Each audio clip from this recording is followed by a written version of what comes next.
Welcome, everybody, to another episode of Circle of the Earth Fellowship. I hope y'all are excited for this one. Today, we're going to be talking about Nephilim and Giants. And we'll put a little distinction there on purpose, but we'll get into that soon. 1 second, guys. I'm just changing a couple things real quick. And of course, it's going to be super slow on me while I'm doing it. All right, I might have to drop this real quick. Preview camera. Apologize, everyone. Getting this. So I will just be offline for a second. Let's switch it over. Boom. Welcome, everybody. Oh, I'm hearing background on you, Marcia. Sorry about that. No, it's okay. But anyways, guys, why will my camera preview not work? I don't understand. I'm having like multiple issues today for whatever reason. All right, let's see if my camera will just turn on at least. Completely different background, not the one I want. Okay, I'm gonna have to do something real quick, guys. I apologize for those that are watching. I'm gonna drop off of here real quick. Okay, 1 second, guys.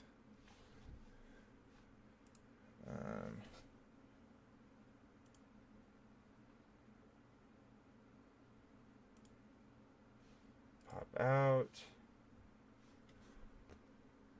Oh, there we go. Finally. Appreciate everybody's patience here. Almost done. And this one. Sweet.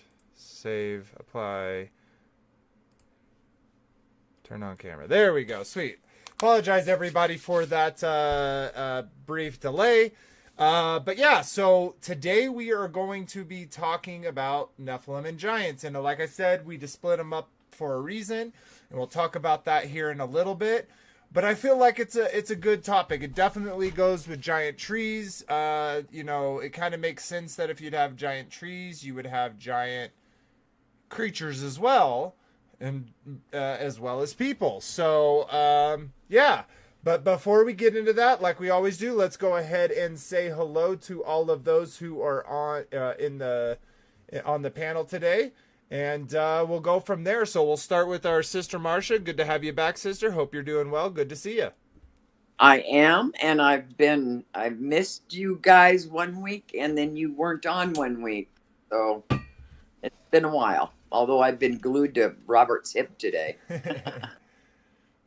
Yeah. So I don't know if you actually got, because I told everyone last week, but they got us from episode 25 of season 1. And they did the whole entire episode because we were talking about it, the title, the name of the episode was Possessed. And we were talking about how possibly, again, I got to say this now, please, talk to, a licensed doctor or psychologist, physician, whatever it is. But I was basically making the comparison that maybe some of these mental illnesses that we see in the world are actually demonic. And so they deleted the whole episode. They didn't even say, hey, this part, like they did the previous video with Frankie B talking about the elections. But this time they were just like the whole video. And I was like, can I get a clip? Because I was going to just re-upload the video, but apparently I can't. So yeah, well, welcome back, sister. Good to see you. Let's jump over to our brother, Robert. Welcome, brother. How you doing? I'm doing well, thank you. Yes, Marcia, I have a stalker. I go into one chat, there's Marcia right behind me. I go in another one, there's Marcia right behind me. Hey, you're stalking me. Come on. I guess it's a matter of perception. Yep. Anyhow, hey, let's talk about giants. Yes, I'm excited. This is going to be a fun topic for sure. I got some tons of gravy to share. So let's keep chugging along. Dear brother Kyle, good to see you as always. AE Creations, welcome. Shalom, brother. Good to see you guys. Yeah, this is a good topic. I think a lot of us started here in our early walks where Mm-hmm. other subjects, these kind of subjects were definitely interesting, and there was a lot of credible evidence behind them showing that they were in fact true, and then not only the physical evidence but also backed up by the scriptures. Yeah. So there so many hours of stuff could be spoken on this subject. We don't even have enough time to talk No. about it all. Totally. And something I want to kind of bring up that doesn't have directly to do with this episode, but it kind of does, is just a few episodes ago, we talked about evolution. And we're going to be looking at a specific book by Fritz Springmeier called Nephilim Chronicles, Fallen Angels in the Ohio Valley. And that right there is such a hard piece of evidence showing the consistency of all these things. And just real quick, back to the evolution, giants is a big problem for the mainline science, right? Because they can't explain, that would be completely contrary to evolution, right? That you would have these huge giants and then they would scale down and Yeah, exactly. yes. So, in this continued line of season 2, we got tons of connecting things where you may not even think evolution and giants, how could they possibly connect? They totally do. So, I'm excited to talk about it with you, with y'all. And so let's jump over to the last but not least, our Frankie B. Welcome, brother. Good to see you. Hey, how's everyone doing? Yeah, if I don't answer, I might have to step out for a minute. So, but right now I'm doing all right. So, yeah, we're gonna show everyone that Bigfoot could possibly be real. Well, and so not next week, but the week after, we will be hitting on like Bigfoot and the Wendigo. And again, they seem like they don't have anything to do to do with each other, but of course they do, and we'll kind of show that as we go. Sweet. So I'm excited that we're all here. Welcome to all those in chat. If anyone is having real quick, if anyone is having issues with hearing anyone on the stream, please let me know now so we can do an audio check before we get into the main part of the conversation. What were you going to say, Marcia? You said Fritz Springmeier, which he was my earliest on of awakening to like MK Ultra and some other Masonic things. I have 3 of his books. Yeah, he also wrote the 13 Bloodlines. Yep. Mm-hmm. Yep. Yeah, he also did it's called Nephilim Chronicles, Ohio, Fallen Angels in the Ohio Valley. So I'm going to be talking about it more than showing it, but it's definitely for the truthers out there specifically interested in giants. It is a great book to pick up. Sweet. Wendy is saying we all sound good. So let's kind of get into it. I forgot last week because I got used to the Friday. So let's do housekeeping real quick and then we'll get into it. Shouldn't take me very long. Trying to pick up the speed. Get through this pretty quickly. All right. So first and foremost, shout out to Chris and Liz Bailey over on Take on the World. They allow us to come onto their platform and share and let us share our puzzle pieces with their family. So we always want to show appreciation, always have gratitude for them. So go check them out if you haven't. Tons of great content here to check out. 860 videos. So a plethora. And then if you don't know, you're on Taking the World, or this is the first time, this is Circle of the Earth Fellowship. We are seekers of the puzzle pieces of truth, and we look through all the different topics scripturally and secularly and talk about, all the things out there that we find interesting in talking about. So if that sounds good, you want to join us, we definitely appreciate you. And like always, read a couple comments, actually just one comment. And the giant trees, period, have giant creatures. Absolutely. And I totally agree. Thank you for your comment. I want Sherperno? I'm sorry if I butchered that. None on our side, but do remember that comments help the channel grow. So thanks for the support. Any that take a little bit of time to do that. Sweet. And then these conversations as well as the after shows take place on Discord. The link is in the description. So if you're interested in not only joining the panel or for these episodes, or if you're interested in partaking in the after show where we get to have a little bit of an uncensored conversation about these and other topics, check that out as well. If you'd like to support the channel, we do have a merch store where you can buy some hats and clothes and different stuff like that. I have tons of stuff to add. I just got lots of going on, so look out for that. I will mention it when it happens. And then just quickly, Bible Gateway, huge resource. Bible Hub, even bigger resource. Check those out if you're interested in looking through the concordances and the lexicons, as well as has all the different versions at your fingertips. And a great place to check out if you're interested in the so-called Apocrypha is sacredtext.com. They have all of it, so obviously use discernment as you go through it. But right now, if you don't know, we just did the book of the Testaments of the 12 Patriarchs. On Sundays, we are switching peacekeepers since we finished the 12 Testaments of the Testaments of the 12 Patriarchs. We are switching over to the book of Enoch, so part 2 will be tomorrow if you're interested. All right, let's get rid of all that. We are done. Later. I put a link up in episode links. It's a short on Nephilim and Giants. Where'd you put it at? on Episode Google link Docs. under my name, Frankie. The second video. I don't have one under episode 22. What episode did you paste it on? I just pasted it under my name. Huh? Under my name, Frankie. Yes, but what episode? You're not understanding what I'm saying. Look at the episode tab at the bottom. All right, hold on. Guest 1.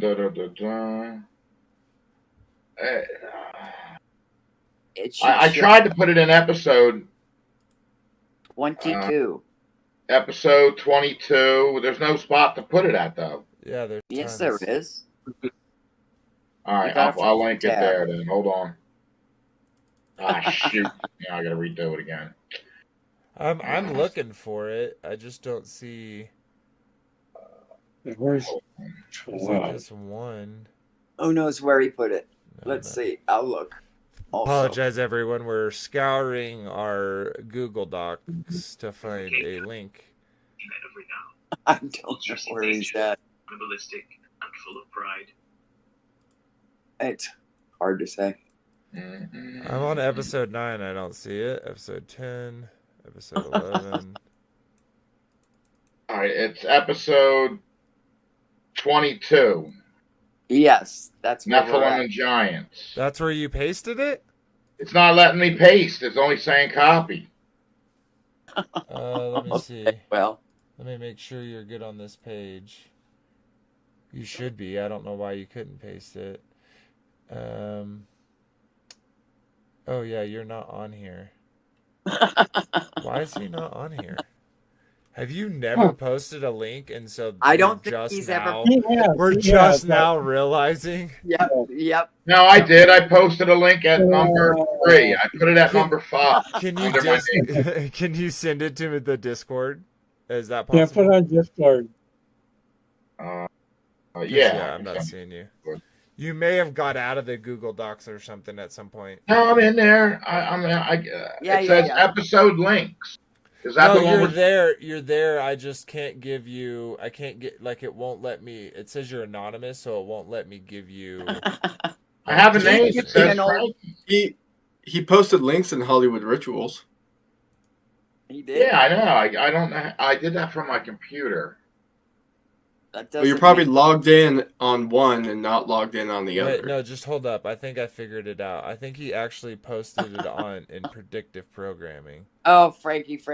Usually Posted Vader. at number 5 under my name. Okay, that's not playing. I'll post it at 22. Does it say taken from AI and its demons? Yeah, youtube.com, da-da-da-da. Short? Is it a short? Yeah, it's a short. Yeah, AI and demons. Yeah, I think that's what it is. Okay, I found it. Yeah, it was on episode 14. But good try. That's weird that it won't let you post it on the other pages though. But anyways, okay, yeah, I got that for you. So we'll Sure, you got it. That's because you updated your Google Docs. I had got a new link to it when you put all the other episodes, and I don't think he's been on it since. Gotcha. Who knows? All right. I apologize for the wait, everybody. But yeah, so let's kind of get into it. So I'm going to read the description real quick. It says, similarly to our last episode, the topic of giants can be found within history, the different mythos of each respective culture, and of course within the scriptures. It is easy to see why this topic is ignored by mainstream science, as it would directly contradict and refute a plethora of their established doctrines within that worldview. With that being the case, and armed with historical records and primary source testimonies, a pattern of removal and concealment becomes obvious. Is there a difference between Nephilim and Giants? Will we see them again?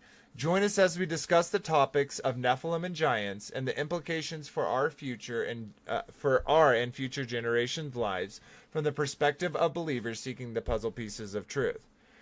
And so, kind of a couple things I want to indicate here. Well, people would be like, well, if there were so many giants and they all were all around the world, why don't we have any skeletons of it? And I know that a lot of us within our YouTube journey, within our truth journey, have come along pictures, right, of people standing next to giant skulls, right? And you look into the photo and it's photoshopped. You see those thumbnails where it shows a huge skeleton and then all these little people standing right next to it.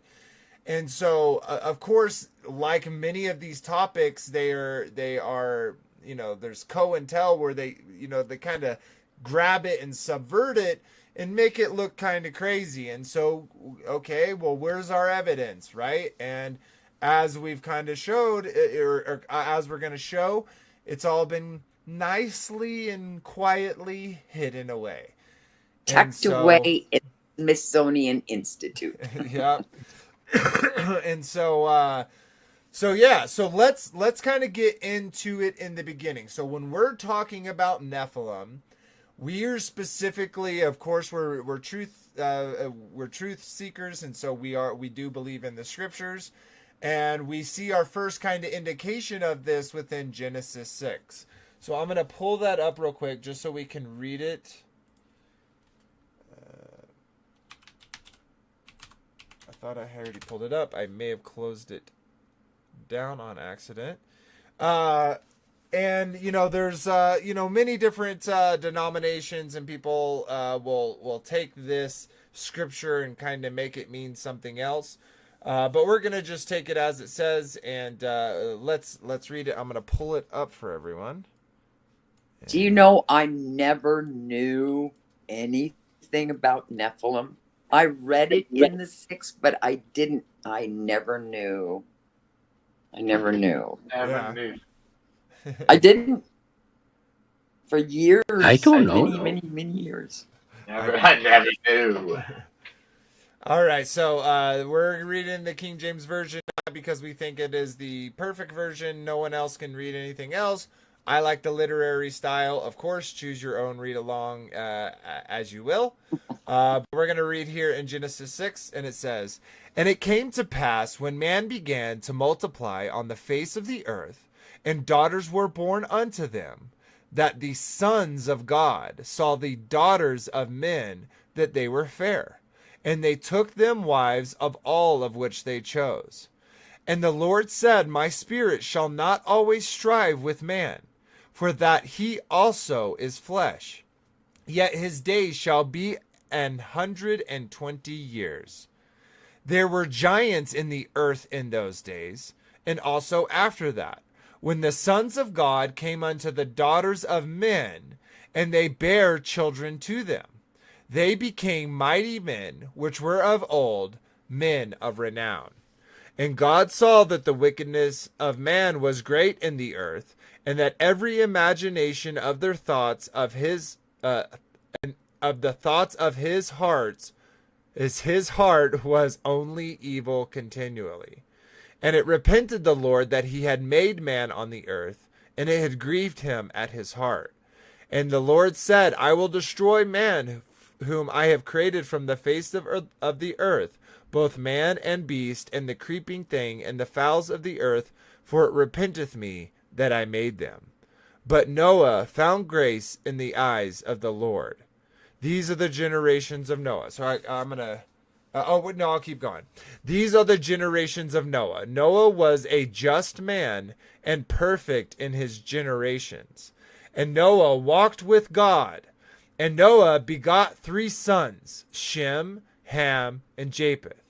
The earth was also corrupted before God, and the earth was filled with violence. And God looked upon the earth, and behold, it was corrupt, for all flesh had corrupted his way upon the earth. And God said to Noah, the end of all flesh is come before me, for the earth is filled with violence through them. And behold, I will destroy them with the earth. Okay, so and then from that part it gets into the story of Noah, very important story, and I think if we kind of back up a little bit, I want to put this in a nutshell because we got tons more to cover. But if we back up a little bit, and we're actually going to go back to sacred text, we're going to pull up the book of Enoch. And so we are going to kind of be jumping in a little bit to what we're going to be reading tomorrow. But, okay, I'm in the wrong place. But I think it's important specifically to this episode, and I think it's also very interesting that it just so happened to, line up the way that it did, that we're doing this episode and we're doing that. So, okay, let's pull this up. Many of you have already read this. I think we went to 5 last time. Okay, yep, this is a perfect spot to start because it coincides exactly with what we just read in Genesis. And it came to pass when the children of men had multiplied that in those days were born unto them beautiful and comely daughters. And the angels, the children of heaven, you see how it clarifies it there? The angels, the children of heaven, i.e. the sons of God that we just read, saw and lusted after them, and said to one another, Come, let us choose wives from among the children of men, and beget us children. And the evil one, who was their leader, said unto them, I fear ye will not indeed agree to do this deed, and I alone shall have to pay the penalty of the great sin. And so they all swore upon each other and upon mutual implications that they would all do this thing, and they would not back down from it. And so I'm going to skip a little ahead. Of course, now we were just reading in Genesis how the whole earth had become corrupted. And the others together with them took on themselves wives, right? And for wives, each chose himself one, and they began to go in them and to defile themselves with them. And they taught them charms and enchantments and the cutting of roots, and made them acquainted with the plants. And they became pregnant, and they bare great giants whose heights were 3,000 ells, who consumed all the acquisition of men. And when men could no longer sustain them, the giants turned against them and devoured mankind. And they began to sin against birds and beasts and reptiles and fish, and to devour one another's flesh and to drink blood. Then the earth laid accusation against the lawless ones. So just as it said, the whole world has become corrupted. He wasn't going to just destroy the men. He was going to destroy the beasts and the fowls of the air and the creepy things on the earth. Just like this said, because what happened after the giants had corrupted mankind? They switched over to the beasts. And that will fall right into what we're talking next week, but we won't go there yet. So I'll finish the rest of the book of Enoch, but right along the side of it, right, we see this defilement taking place. And the book of Enoch goes into it in depth on how that defilement is happening. And so we can see these parallels between what's talked about in Genesis 6 and what's been talking about in chapter 7 and chapter 6 of Enoch. And so, okay, well, what does this world look like? Well, you keep using the word giants, but I thought you said there's something different between giants and Nephilim. And so let's kind of talk about that real quick. I feel like so let's do this. Let's talk a little bit, and then we're going to bring up Robert's video, because I think sharing how Sean laid that out will be a great way to kind of start where we're talking about, definitely upon this separation when it comes to that. So specifically to the panel members, specifically about giants and Nephilim and the distinction between the two. Do y'all understand the distinction? Do y'all have a pretty good idea of kind of where I'm hinting at when I say that? Yes. All right. What's your thoughts, Marcia? Okay, Nephilim are the actual sons of the angels that fell. They are their progeny. But then they had progeny, didn't they? And those are the giants, right? So I would say that's partly Or they'd right. still Nephilim. I would say they they're all Nephilim. Yeah, they're all Nephilim. I thought the offspring were the giants. And they are. And so also, so to kind of give a little clarity here on my behalf, anyway, in my mind, is that the original giants that were created were the original inhabitations of those bodies that became the demons' vessels. That at that point, that's when those spiritual entities began to exist. The strange thing about these creatures is they can be replicated over time through different means, and those spirits are able to seemingly fill those vessels, looking for a body to inhabit, always wandering dry places, looking, it's this concept that they can possess different bodies over time. It's almost like reincarnation, only for demons, where they can live throughout different life cycles through other entities.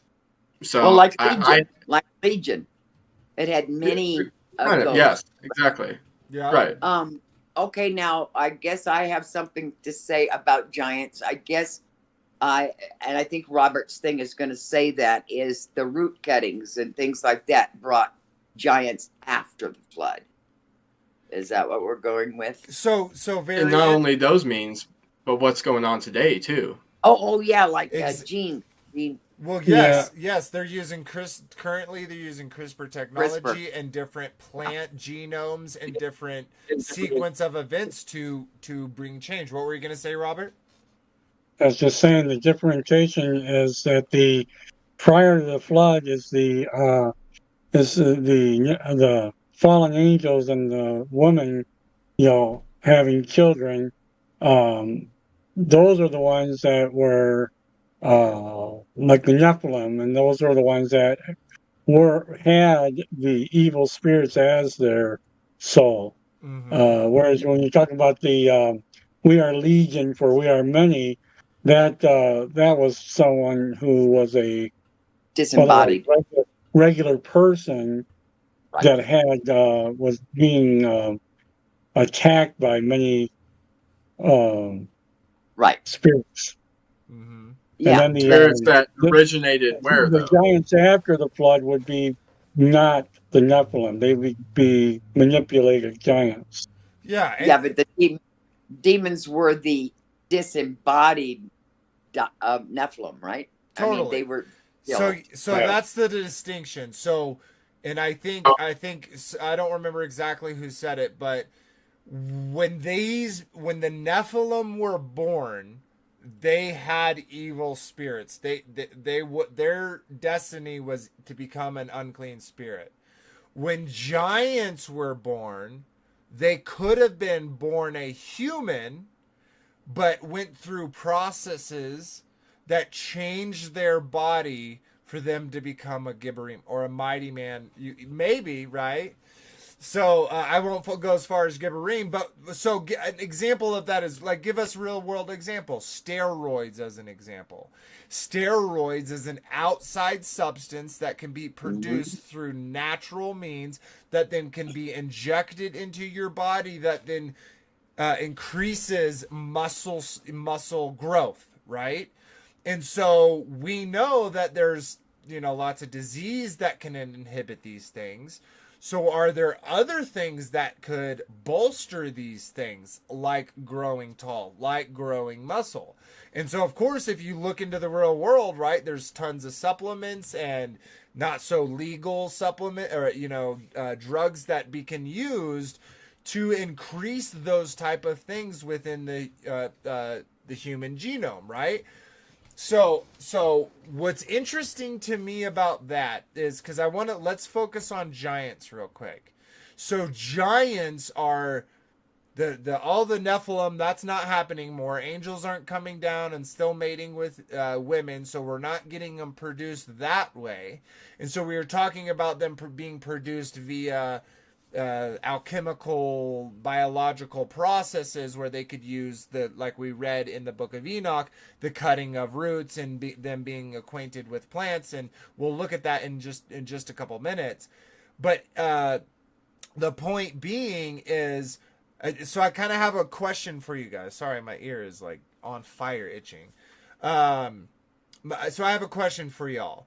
So not the Nephilim, the ones that were born to end up as unclean spirits, but the people who altered their bodies so much let's say that they are opening them up to possessions, because I think there's a difference between a human that can be possessed and then a vassal that is created to be possessed.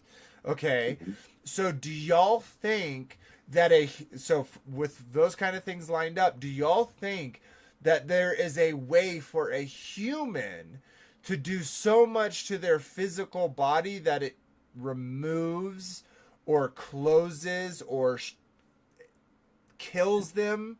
Let's say kills that spark. It rejects the divine spark out of them, where a human who was born a human with a soul can lose that soul before they are judged. Does that make sense? Does everyone get the question? I understand you. Now, would anybody think that maybe Nimrod did something like that? So I personally think Nimrod did do that.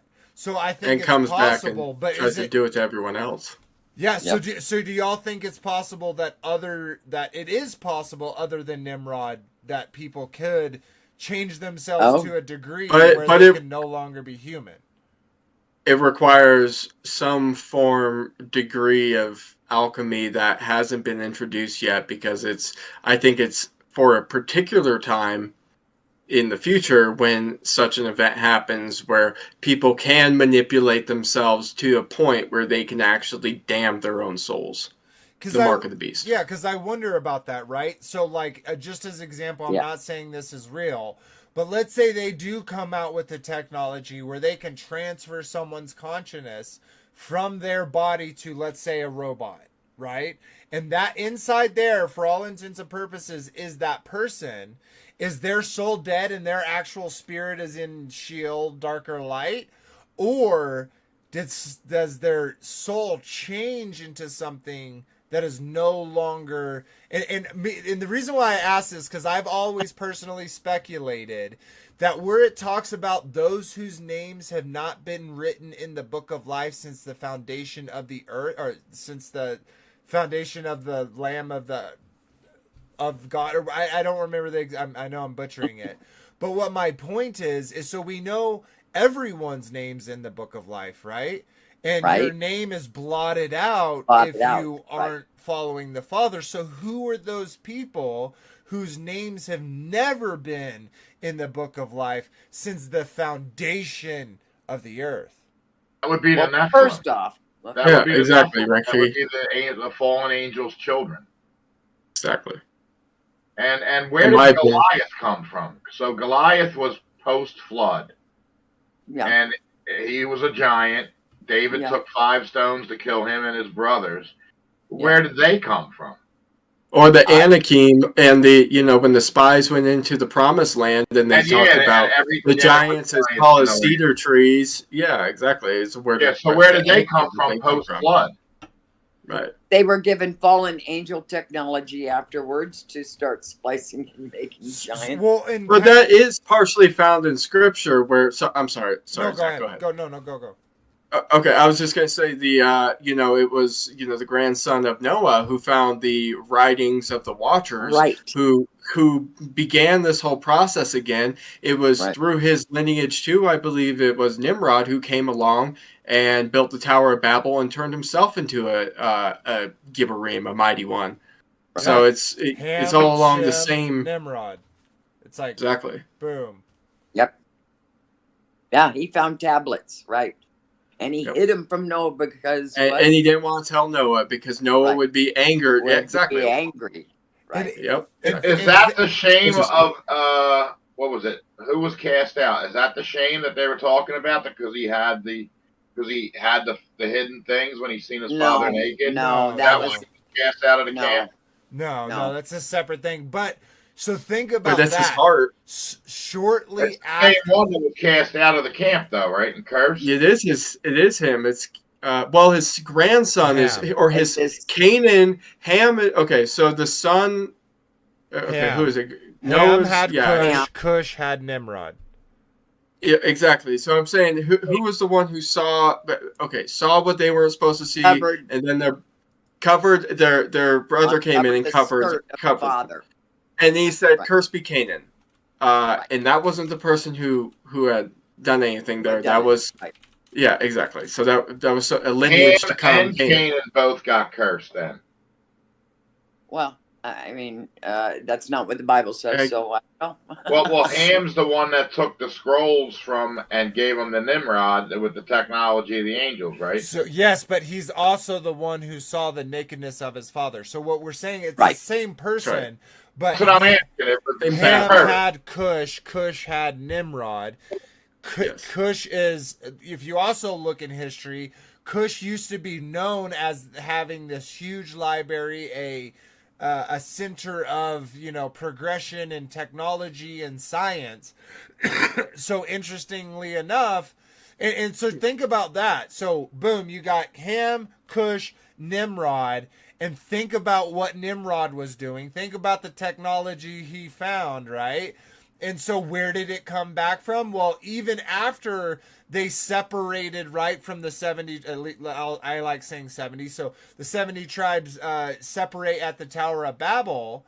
Well, they all still know the magic. They all still know the sorcery. They still know what the plants look like.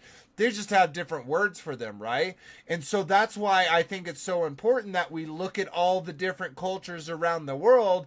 And yeah, it shifts one way or the other for the cultural representation for each culture respectively.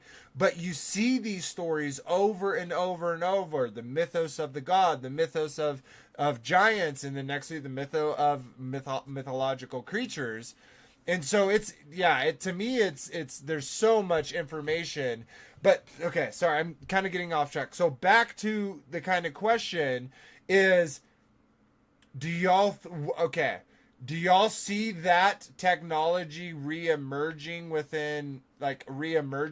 they're going to start doing that openly before, let's say, Revelation 9, the fifth trumpet, first woe, or do y'all see it happening and creeping up before then? First off, I don't believe they're going to be able to put a consciousness in a automaton. Did anybody see the video? Did anybody see the videos going around on head transplants?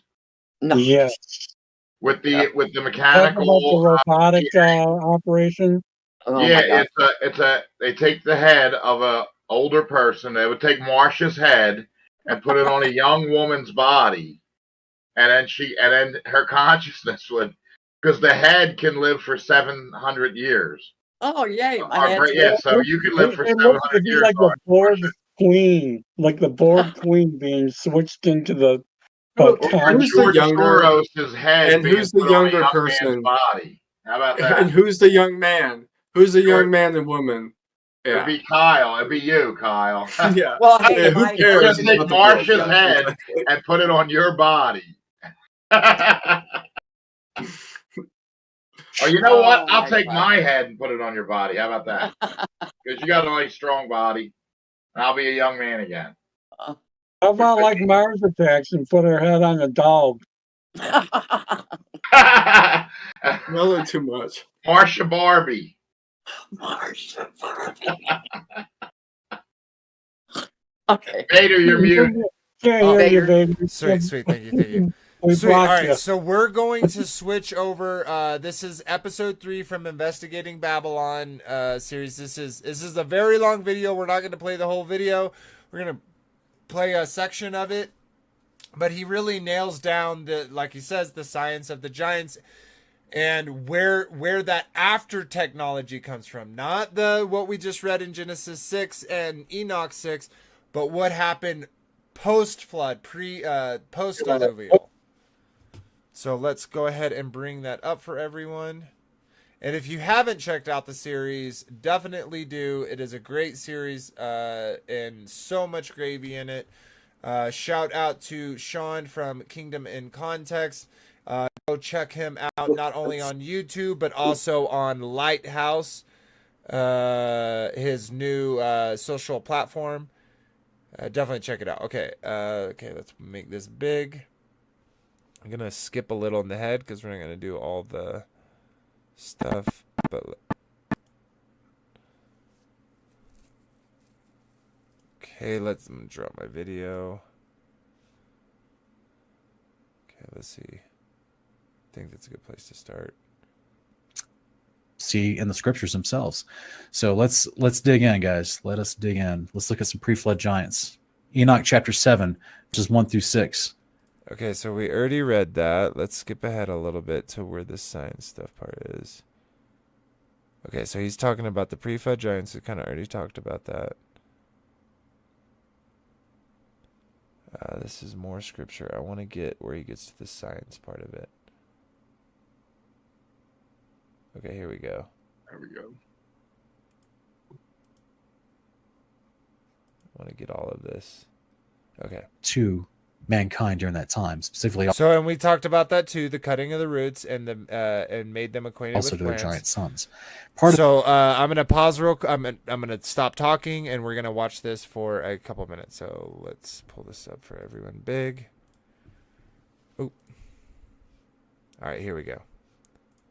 That was charms and enchantments, which is sorcery, spells, omens, and another part of it is the cutting of roots and making them acquainted with plants. And so I'll go into this just real quick. So a lot of people aren't aware that within plants and the roots of plants and trees, that there's 5 growth hormones, and they're auxins, cytokines, gibberellins, ethylene, and abscisic acid.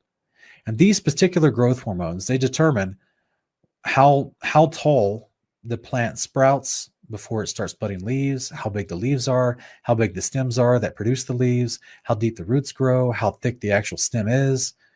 All those different things, they have programmed instructions through chemical hormones.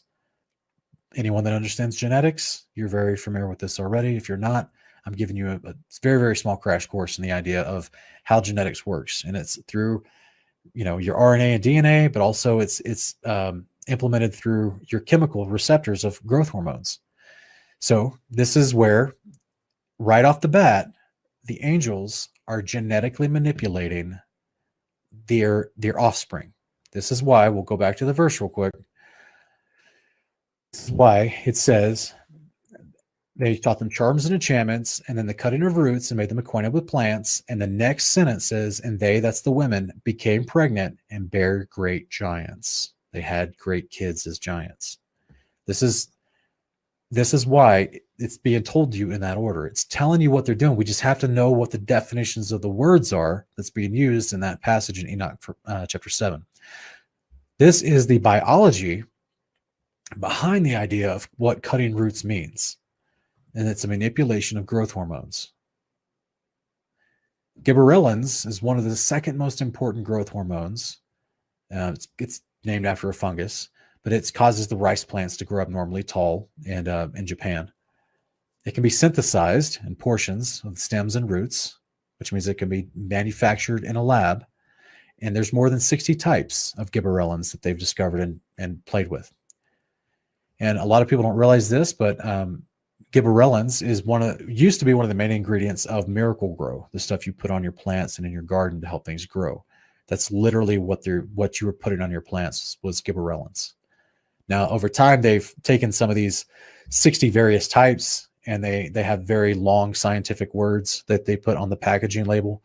So they don't call them gibberellins now, but it is from gibberellins. That's where this concept comes from. It's literally Miracle Grow came from the idea of cutting roots. Just in case you guys don't know that. So this is what's going on with the watchers, extremely intelligent from heaven above. They have more knowledge than mankind. They take wives and they genetically manipulate the birth of the babies that they're having. That when these kids come out, they're huge.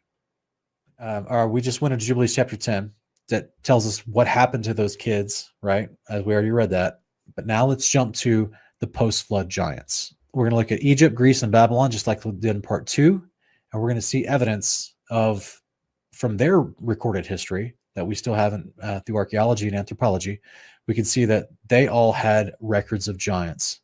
You can see on screen here, this is Egyptian giants putting up either just standing next to it for scale and size or helping actually erect these obelisk monuments you see all over Egypt, which are the size of a 4-story building. In Greece, they had tons of stories of giants and chimeras and mixed animals that were all mixed together. They had the centaur, the minotaur. They had the chimeron, which was like half man, half horse, as well as a centaur. All right, so we're gonna keep it to that section. Definitely suggest the whole video, so go check it out. So that's where the mermaids came from too, then. Totally, yeah, absolutely. And all of those, mixed, defiled beings, right? Because it said as soon as they were done messing with humans and men could no longer sustain them, they switched to the birds of the beast and all of those different creatures. So yeah, exactly.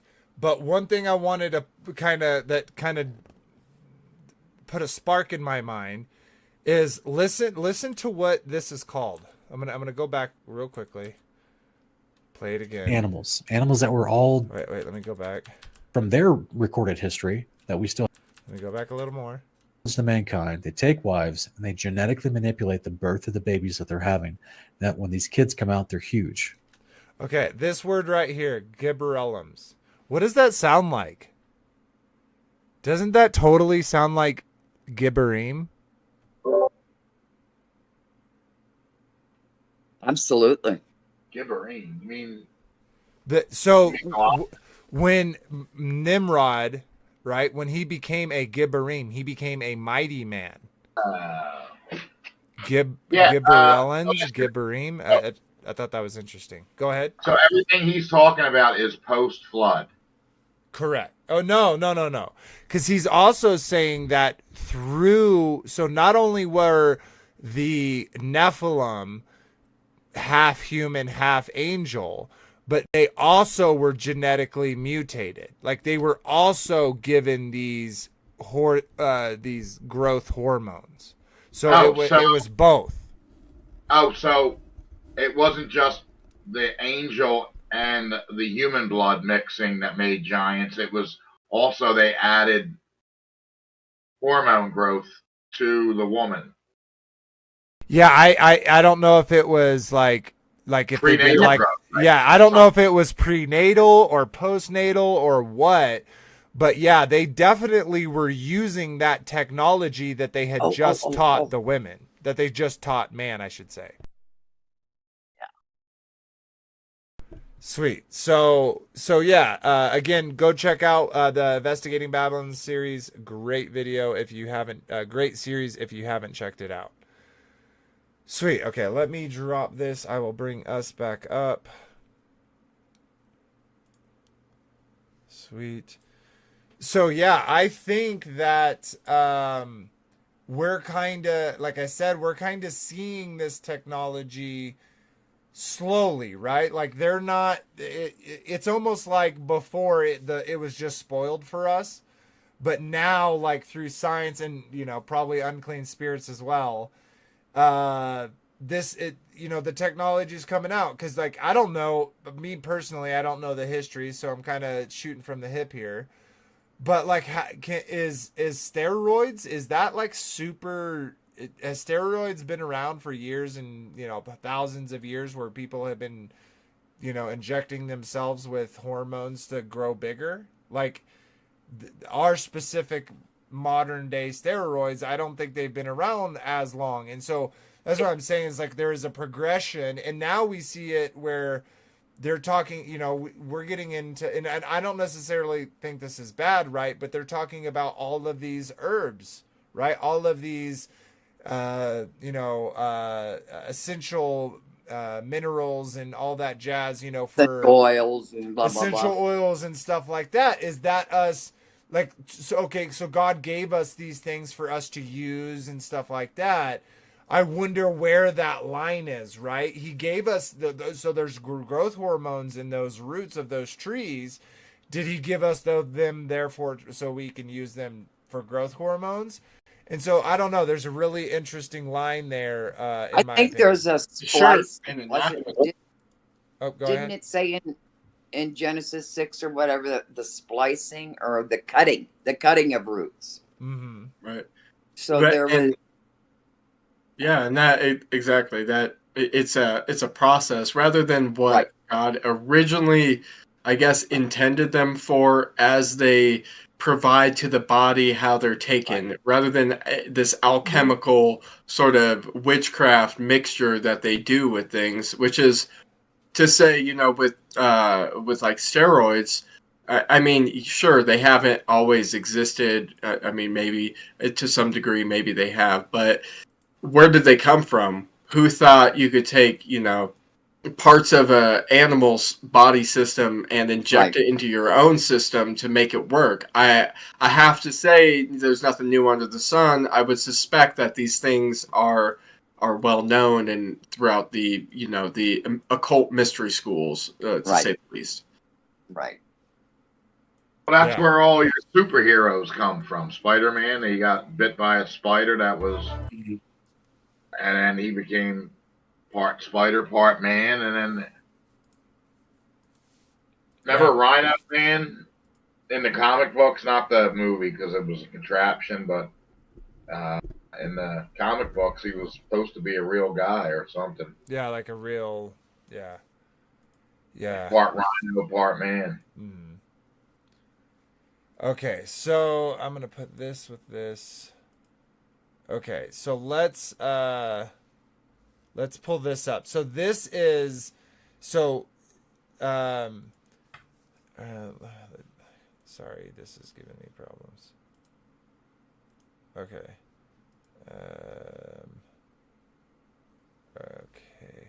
Okay, so I think this is a video good. It goes along with it. I think this is from Kyle. Let me pull this up. So let's check this video out. Sorry for making y'all turn your cameras on just to turn them off. But let's pull this up. Make this bigger. Full screen it. Okay, so let's check this out real quick. I think this goes right along with what we're talking about. Oh, okay. It's muted. Try this again. Heard of a homunculus? This term refers to an alchemical creation of a fully formed miniature human being. The name is Latin for little man. Historical figures such as Paracelsus, John Dee, and even Aristotle have written about this mystical creature extensively, but the real question is it real? The alchemist doesn't care about money, family, possessions, or accolades. They are completely obsessed with immortality, playing God, and creating life. Creating the homunculus is their holy grail. Aristotle had the belief that fully formed organisms could arise from inanimate substances such as soil or grains. The process is called abiogenesis and is based on an ancient science called preformationism. And if you believe in evolution, the entire process is based on this. The creation of a homunculus is similar to the creation of a golem. Instructions to create a golem can be found in the Sabra Yetzia. There is a legend from the 16th century based in Prague of the Jewish Rabbi Loew creating a golem to protect his people from anti-Semites. Is that Owen Benjamin? Made out of clay, followed by a specific set of rituals and the invocation of divine names, the golem was brought to life. No.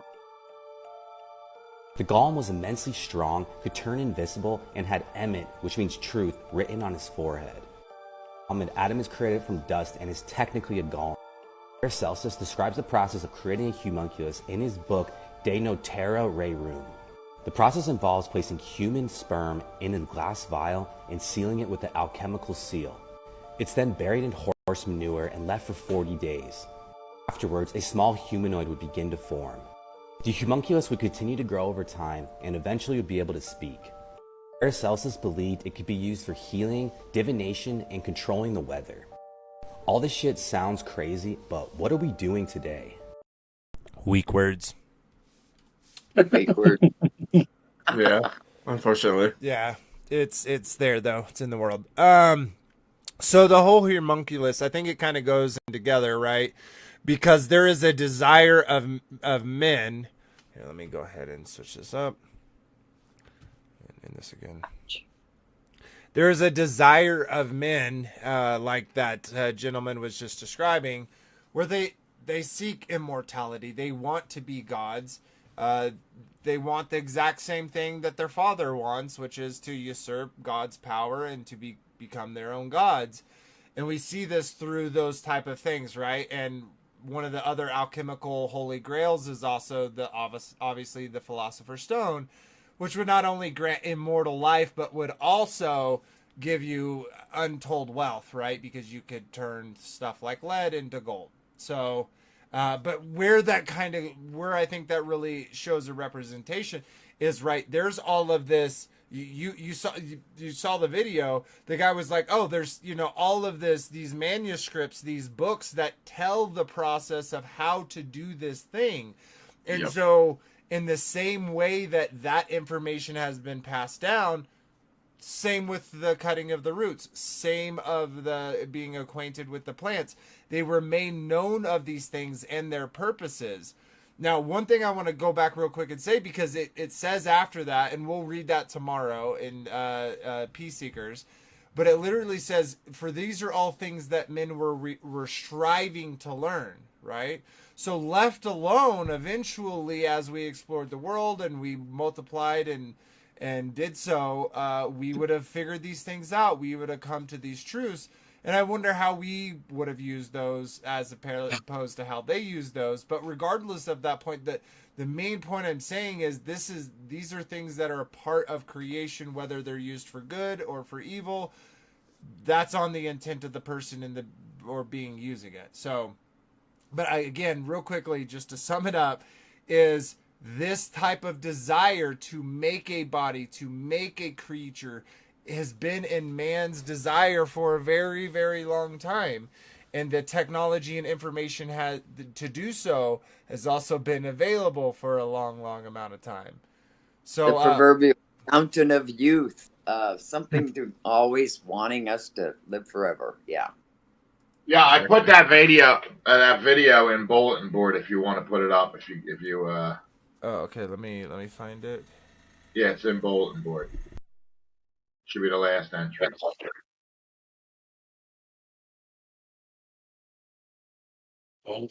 Oh yeah, I already got it. It worked. I will cool. pull that up and play it for you. You play it whenever you want. Oh yeah, okay. Before we do get into that, any thoughts on kind of the homunculus, that desire, from anyone? Yeah, I just have to say it's I guess like the golem, it's this Jewish this kind of mysticism where you can take the dust of the earth and sort of through an alchemical process breathe the breath of life into it using blood from humans, which already has the breath of life, which shows that it's not really creating anything new. If anything, it's just creating, in my opinion, a vessel for something to exist in.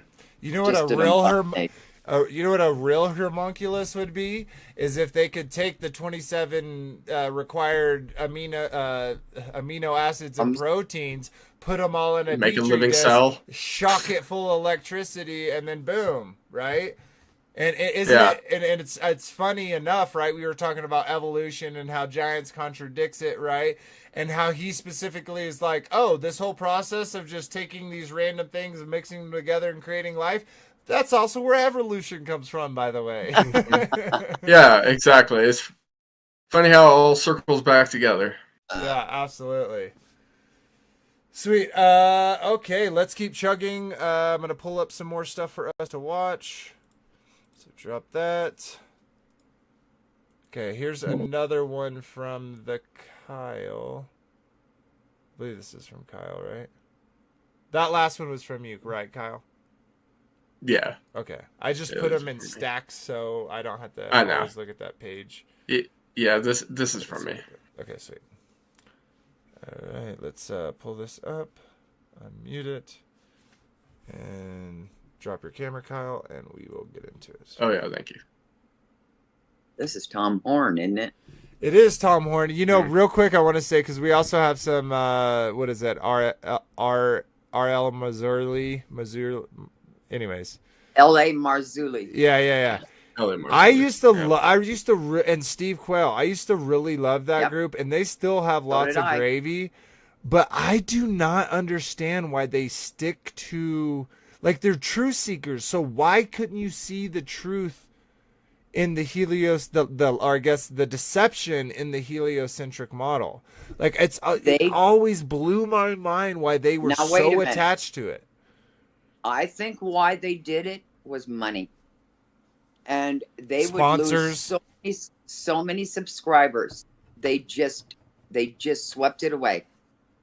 Well, they also have to have a kind of cognitive dissonance to it, where at the same time they got to feed their guilty conscience in a way and justify it. I think it's partial cognitive dissonance as well as intentional manipulation, but I don't think it's done with the level of malice people, I guess, transpose on it. Yeah, no, I personally don't think there's malice, because, like, they're truth seekers, right? And I do believe, right, like, many people who believe in the heliocentric model are still going to heaven, you know. So, and I'm not saying y'all don't, but what my kind of point is like, to me, it's like they're so into this evidence-based thing. Like, that's what they show us. That's why people out there that have found their stuff enjoy it, because they're pretty meticulous about providing physical evidence and proof and research that bolsters their claims.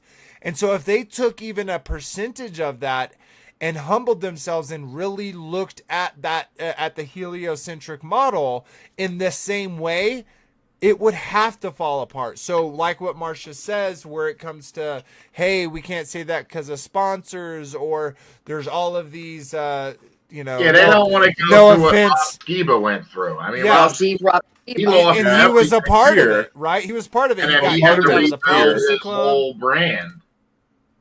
I mean, if he didn't have the fortitude to stay with it and then rebuild himself, because he was devastated. He was kicked out of churches. I mean, I watched his testimony. He was kicked out of this group of people. This group. Yeah, this group right here that we're playing their video. Yeah, he was kicked out of everything. I mean, he was bankrupt. Well, no, but then he had the strength and the fortitude to build himself back up. Totally, but what I want you to understand, Frankie B, is these people are who affected his livelihood. He was on these shows. He was in Prophecy in the New. He was at the Prophecy Club. All of those people basically excommunicated him because of his, true earth view. Yep. Yeah. He realized it was the truth and he wanted to share it. And that what they did to Rob is stopping other people from coming out, because they don't want to go through that persecution. Yeah, well, and they at this point, after what they did to Rob, they could like. I feel like the community would forgive them, but I feel like for themselves, they have to double down. They're like, well, we kicked Rob out and destroyed his thing, though he built it back up. Praise Yah. So if we come out now and say, okay, wait, we're gonna say, we're not so sure about the heliocentric model, that would then be like, well, then why did y'all excommunicate Rob so quickly? Why didn't why didn't y'all look into it then? Anyways, we're sorry. Why they just don't touch it. They just don't touch it, and they just keep going on. So to keep chugging along, that was kind of a topic that was brought up because some of the people were showing, but I think it's fair to give that backstory about them. So let's watch this. And archaeologists believe the Anasazi across the world from these Bible lands were drawing giant six-toed footprints on a slab wall in Utah and facing an alien enemy, as the name Anasazi must be space aliens implies. When the writings in the Torah are compared with other ancient texts, including Enoch, Jubilees, Baruch, Genesis Apocryphon, Philo, Josephus, Jasher, Jubilees, and many others, not counting the accounts of the American Indian tribes on this side of the world, it's clear that this is more than a legend. It is history. It's a chronicle told through different people's methods and worldviews involving giants suddenly infesting the entire world and then being wiped out in a flood, then somehow returning in a second incursion. This story was written down globally, from Hebrew scrolls to Indian petroglyphs, to provide the oldest recorded testament of part human, part angelic creatures who were in turn the offspring of hideous reptilian entities, or what the apocryphal book of Enoch calls fallen watchers.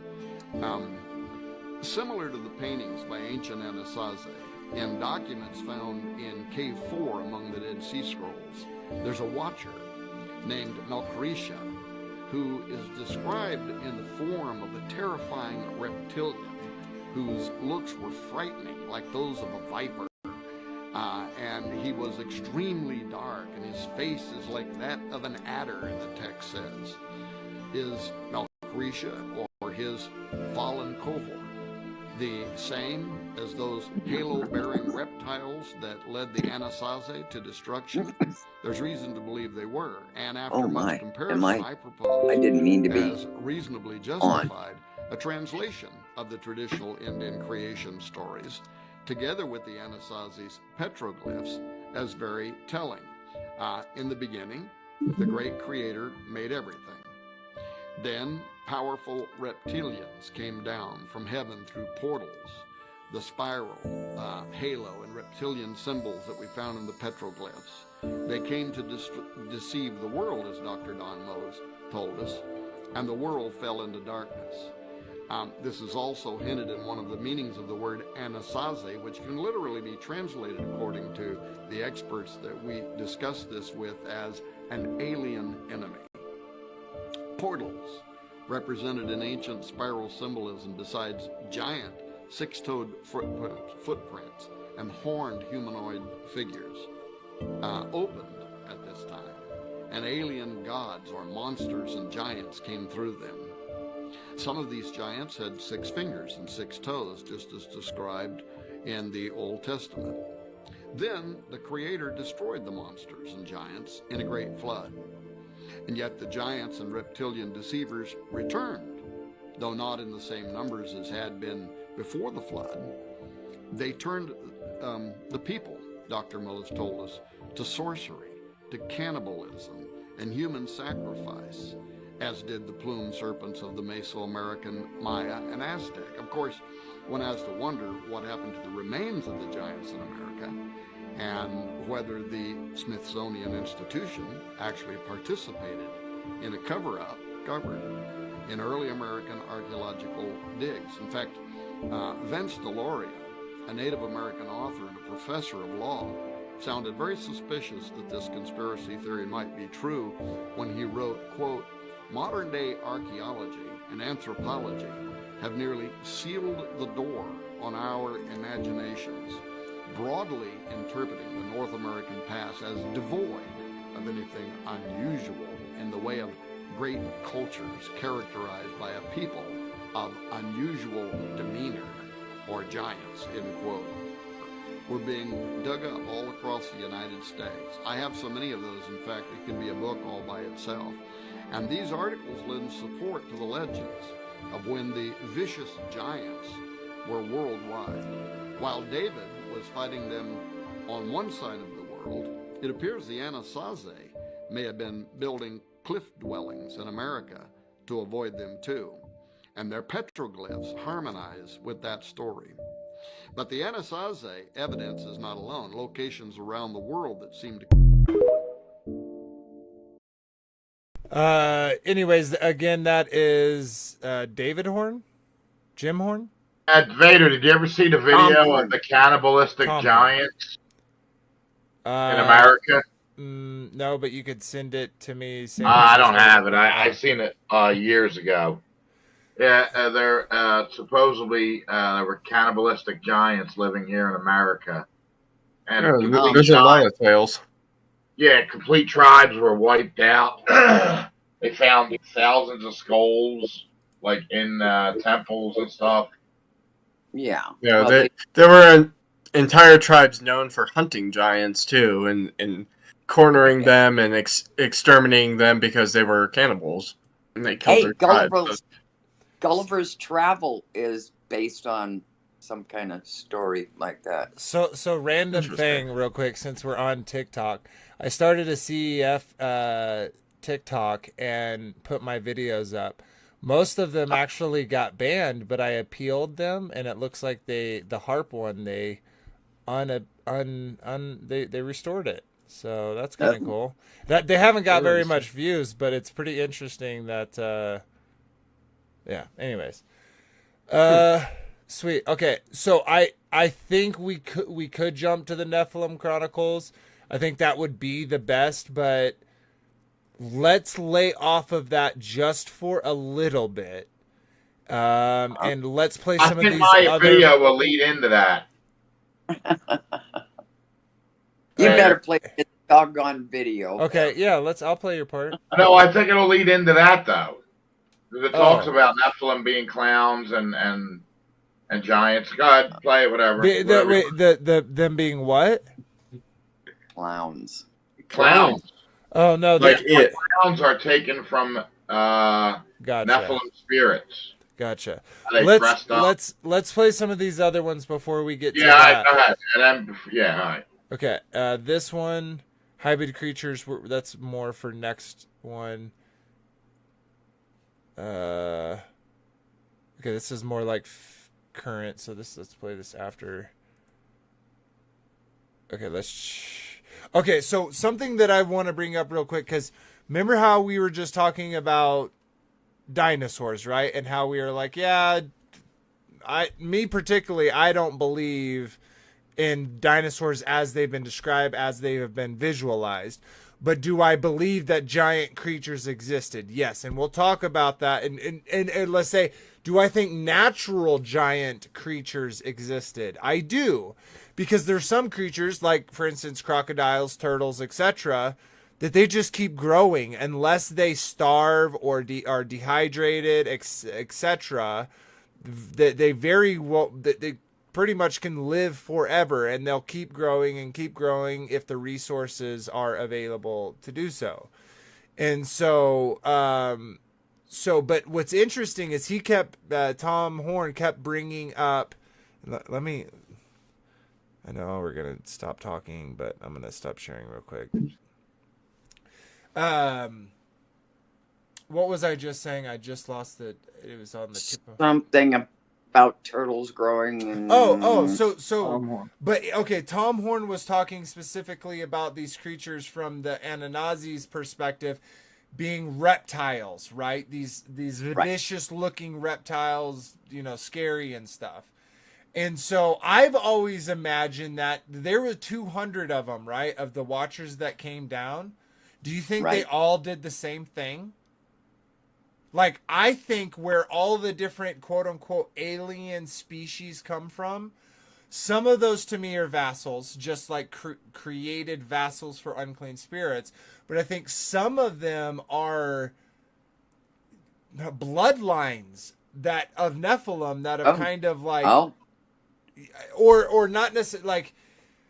Okay, here's another example. In vampires, right? Like there's different, even in the world of vampires, there's not just one type of vampire. There's the ones that are like kind of crazy. There's the ones that are super intelligent. There's ones that like, they segregate it out. And so the reason why I'm bringing that up is, do you think those 200 Watchers, some of them made reptile ones? Some of them made multi-armed gods. Some of them made. Think how angels. Oh yeah, different types of chimeras. Yeah. Well, angels are, depending on the type of angel, also have descriptions of being bull-headed and hawk-headed.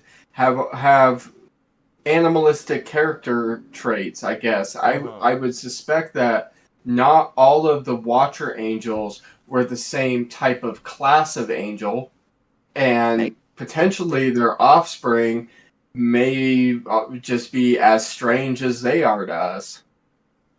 Yeah, I don't know. And I wonder if it's a mix of the both. Well, that and they can. Yeah, I agree. It is. It probably is, as well as their ability to choose what traits they desire to have. I assume. Well, that later Nephilim. Angels actually can transform into whatever they want to look like, but that doesn't mean they. wait. So, I'm trying to say something. Go ahead. That last video, when that guy was saying that these creatures came through these portals, maybe that's how the Watchers got here. They came through the portals, and they were different classes of angels, like Kyle was saying. Some of them were lizards, some of them were mutants, some of them were beautiful, some of them were wicked looking, because the Bible describes all the different beasts around the throne. You know what I mean? Well, yeah, I personally but I don't think they the came beasts through around portals. They Huh? didn't come through portals. They were given permission to come down. No, I get what you're saying. So how do you think they got here? I think they got here through portals. No. What do you think? They fell out of the heaven through the firmament? No, they could go through the firmament. That's how they get through the firmament, through portals. Maybe some of them, Watchers for fell sure, is right?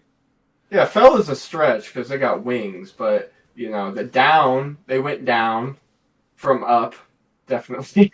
That's about it. And we know they they were were these portals. And we know that they were, however they got there, those specific groups, the Watchers.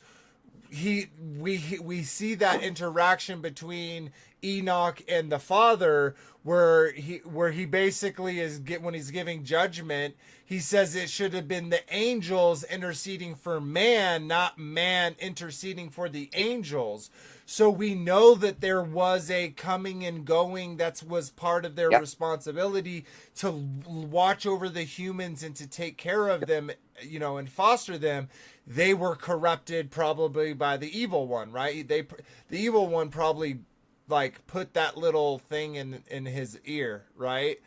Some way, and made him start lusting and thinking about it until he got all of his group to do it. But anyways, so here's something I want to ask y'all specifically about Nephilim.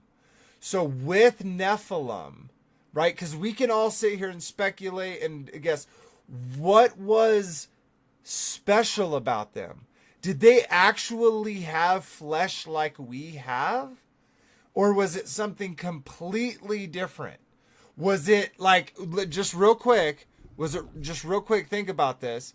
Last week we were talking about giant trees and how they were, if they existed, and if the evidence was true, like let's say these were stumps that would have made up the base of a giant tree, well, this tree would have had to have been made out of silicone, not carbon.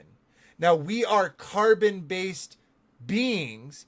What if, because of the energy of the angels, whatever that is, it had to be transferred not into carbon, but into silicone? You know, Wendy brings up a good point. She brings up a point that Nephilim were clowns. What if the Nephilim really did look like clowns? And we have a lot of depiction of people dressing up in this kind of paint and these costumes. What if they were like really weird looking creatures? Like I think that's what you're trying to say. What if the clowns in the past that we have were actually the Nephilim, and they looked weird. They had white pale skin, or they had real red lips, and they took on clowns. They had. I will say this is kind of coincides, even though it's kind of off topic. Is circuses always kind of weirded me out, and the fact that if you look back in the history, like the links that like Barnum and Bailey and other groups, other circuses went to go throughout the world and show these people the bizarre women and men and mutations and all that different stuff. That is kind of weird. It kind of coincides with what you're saying. Like, why is clown such a big thing within our society? Where did it come from? That's kind of interesting. I kind of think of clowns. Well, the channel the video that I put up, he does a whole thing on Nephilim were clowns. I mean, he's got hundreds of videos on that. I just think it's kind of silly to just say like angels came down and literally made like big feet, big nose, fluffy hair. You're saying, wait a minute. You're saying they mixed alchemy with their offspring. So they were doing experimentations on their offspring. You're saying that they cut the roots. They added all these supplements to the women to have these weird bands. Maybe some of them were mutants. No, I'm not saying that. I'm not saying it's impossible. It's really mutated though. It's the present understanding of clowns. You got to separate the fact that we're talking about these exaggerated the whole features. angel thing was to make us hideous. God loved us and created us in his image, and we were beautiful to him. So their whole thing was to set out to make their own race that was hideous, the opposite of what God created. You know what I mean? Yeah, I just don't. I think clown's just the wrong word. Deplorable to God. When you say clown, I think of like the most hideous thing like that you could do with the human body. It's not what I envision when I think clown. Like clown. I can think of as creepy as clowns can be. We understand there's a link though, that there's a big link between circuses and clowns and the showing mutations of yes, exactly. We totally understand Nephilim that. weren't clowns. The curious shop where you got double-headed clowns. Clowns may very well be with these. Clowns very well may be sure they may be based off of Nephilim. I understand that. That makes total sense. And we really don't have anything that describes what the Watchers look like, do we? No. Is there anything in scriptures that tells us what the Watchers actually look like? We're told what angels. No, we're told what angels. No, we're told angels, but do we know what angels actually look like? Kind of. No, I mean, not we have an necessarily, idea, we have some type of description, but we portray angels as looking like us. Depending, yeah. Well, for sure. well, there is Depends also on the context. scripture, They do look like bro. us. There's also scripture where it says you will not be prepared because you will not know when you're entertaining an angel. Right. So yeah. Of And course, then other scriptures that talk about people who defecate themselves when they see one. Exactly, yeah, and they bow down or they fall down or they start praying to it. And they say, "Hey, don't pray to me." So Exactly. maybe they are. Who knows? They might not be really looking like Like us, Frankie pretty talk. beautiful, like Marcia. But No, I get it, bro. But you know what I'm saying? Okay. No, I totally get the connection, and I even, like I said, with the circus and the showing the mutations and all the, like, I could literally imagine a world pre-flood where they would do that, where they would take this sick show on the road and show it off to everybody, like. That isn't out of my mind and conceptual that is possible, because I thought, well, where do clowns come from? The first thing I thought was like circus, and then I thought about the circus. So I get the connection. That's interesting. So let's play your video real quick, since you said that connects with that, and then we'll keep chugging along. So let me bring this up and pop. Oh, where'd it go? Where'd my buttons go? Okay, weird. Where's my buttons? Guys, where's my buttons? Oh, there it is. It's just being really weird. Button. Who's got the button? I found the button. It's a hidden... I know a clown named Buttons. Oh, gosh. What is going on? I might have to... Okay. 1 second, everyone. I gotta go to this screen real quick so I can... close this and reopen it, and y'all aren't just seeing a whole bunch of shenanigans. Pop out, pull that back up, there we go, and back over here. Sweet. And like that is saying, please like, share, comment, and subscribe. It does help the channel grow. And thank you to the recent subscribers. We're up to 1182, guys, so we're only 18 away from 1200, and then 800 away from 2000, where we'll be giving another giveaway. We already gave away a shofar and a Sefer Bible. So if you have an idea of what you would like for us to give away at 2K subscribers, post it in the comments. That also helps the channel grow, and you get your comments read out. So yeah, hit that like button, ladies and gentlemen. Yeah, appreciate it. Hit that like button. All right, let's give this a play. Some of the fallen angels who rebelled against God came to earth, and one way or another created offspring with human women. These offspring became giants, mighty men of renown. Monstrous in nature, cannibalistic, and full of pride, they fancied themselves the rulers over mankind. Being enormous and part angel, they were unsurprisingly treated as special by humans, and indeed became the kings and rulers of mankind. Anyway, as time went on, all of mankind began to change. Either by force or in a willing attempt to be like the Nephilim king heroes, they became strange beings far removed from their once human forms. X-Men, if you will.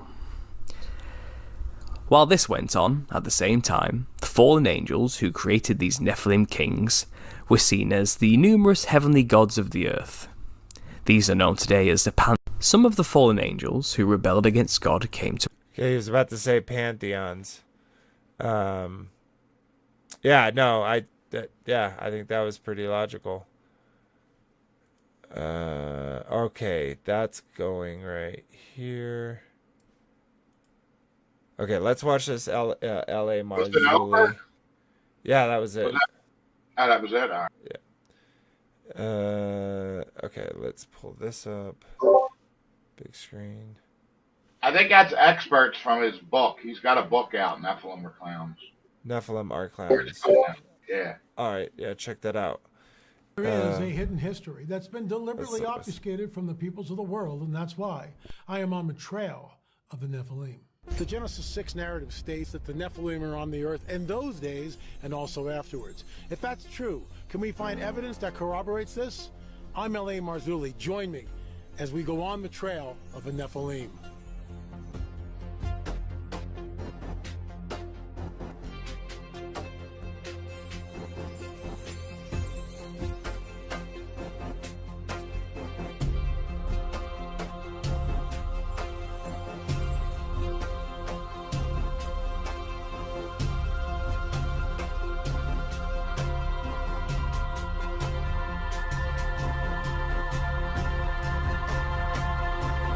About to have an aneurysm. Oh my God. Kind of intense. That was very intense. I was like, are you trying to subliminally tell me something there, bro? Diaspora that happened 3,500 years ago, when Joshua and Caleb pushed into the promised land. Giants, the Nephilim, fled, and they were absolutely terrified. So we'll get into that and so much more. But first, a word from our trusted sponsor. Gold has been predicted to go up more. Investment. No one cares about your gold, bro. Thank you for the video. Levant, when Joshua and Caleb press the conquest of the promised land, and what people need to understand, and this it's so clear in Genesis 3:15. Their seed will be at war. The dragon's seed will be at war. Satan's the serpent seed will be at war with the seed of the woman. Okay, one real quick thing about that is if the serpent is the evil one, who's his seed, right? You would have to say his seed is then Nimrod, but like only, I guess, if you say like father like son, like how he's like, no, your father is not Abraham. If it was, you would do as Abraham does. Your father is Satan because you do what he says. You know what I mean? Y'all know what I'm talking about? No? What do you mean? Sorry. No. I So was muted. So he's okay. Nimrod So was a Satan seed? yeah, right? He's all right, so we're back with Satan's seed then. But no, just No. No. I believe we are. I think we are. No, Don't stifle me, Marcia. No, what I'm trying to say is who is Satan's seed? Oh, maybe he did have children. No, but then the Bible never says he had children. He couldn't have, because if he would have, then he would have been imprisoned just like all the Watchers would have. Yeah, that's right. So, like, I wonder if it has something to do, like, when Revelation 9 happens, that star that's in heaven that falls from the heavens to the earth, right? And an angel has the key to the shaft of the bottomless pit, and he opens it up. Like, is he going there, and whatever he does, that's his seed? And that's how Apollo, Nimrod, that's how he comes back? Because even if Nimrod is dead, right? Let's say he's dead, his spirit is in Sheol, right? What if whatever the Watchers did is similar, because we don't really understand how that specifically worked, right? So let's say however that worked, right, is similar, but in this aspect, he's going to be like we see whose spirit is brought back. Not, is it Simon's or Sam's? When remember he gets the witch to the evil king gets Simon. The witch gets Simon. Is it Samson? Samson. Samson No. and Delilah? No, not Samson. Gosh, Simon the sorcerer. Remember that there was I suck with names. The evil king, he goes and he dresses up like he's nobody, and he goes to a witch because he had already made a law where they could not use sorcery and all that stuff, and so he goes. Samuel. Oh my gosh! Yeah. Thank you, Tyler. Thank you, Tyler. And Marcia. So it was Tyler. So Samuel's spirit was brought back to where the dude, whoever, I forget the guy's name, saw Samuel and saw the ants, right? So, or maybe he didn't see her, but she saw. So if she saw him, there was some type of interaction, whatever that was, What if whatever he's doing mixed with whatever the Watcher's doing to bring back Nimrod is the actual process that's happening? And that is what makes it his seed, right? But like the remnants of the serpent seed, Nimrod, and not just in a blood sense, but also in a spiritual sense, just like we see with God, right? It's not all those who are just blood tied to Israel, right, that are descendants of Abraham. It's also those who are grafted in, right, from the wild vine to the cultivated vine. So there's that transaction where it becomes a part of the native branch. So, but they're spiritual that get grafted in, right? So what if it's the same way, like you spiritually get grafted in to his seed, which is all the occult, all the mystery religions, all the sorceries, etc. of the world. That's at least my mind canon. Let's keep checking along. We got way more to play and talk about. The proto-evangelion, the one coming from the woman, will crush the dragon's head. Now, it's Genesis 3:15. It's as plain as can be. Thank you, Gary Stearman, for unpacking that, as they say, to us many, many years ago. Look at the globe. Everybody stare at the globe. A while back. Remember the He globe. always has a globe. There's two globes. How dare you? Do you see both of them? Yes. Yeah. Yeah. But Ooh. when the He's really heliocentric. Okay, sorry, L.I. Marzulli. I can't listen to you anymore, bro. They're going to destroy Sodom and Gomorrah. Nephilim strongholds, in my opinion. He's just like his voice. People cannot like my voice. That's totally okay. I don't like it. I want to play this really quick. We're not going to play the whole thing. Oh, 1 second. But I wanted to play this because they talk about it. Now, I'm not saying this is true, but I think it's kind of interesting.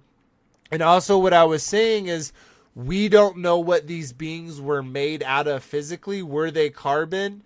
Who knows? Like maybe the giants, right, are humans, right? Started off humans, so therefore they're carbon based, but they have manipulation.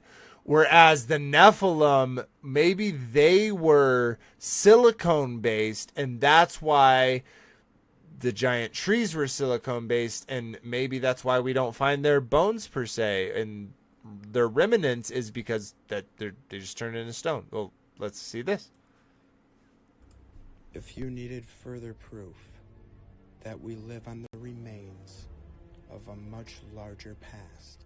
Okay, I just really want to say real quick, now I do not say all of these pictures are real or not edited. Like I'm a Photoshopper, I could see how these could be made.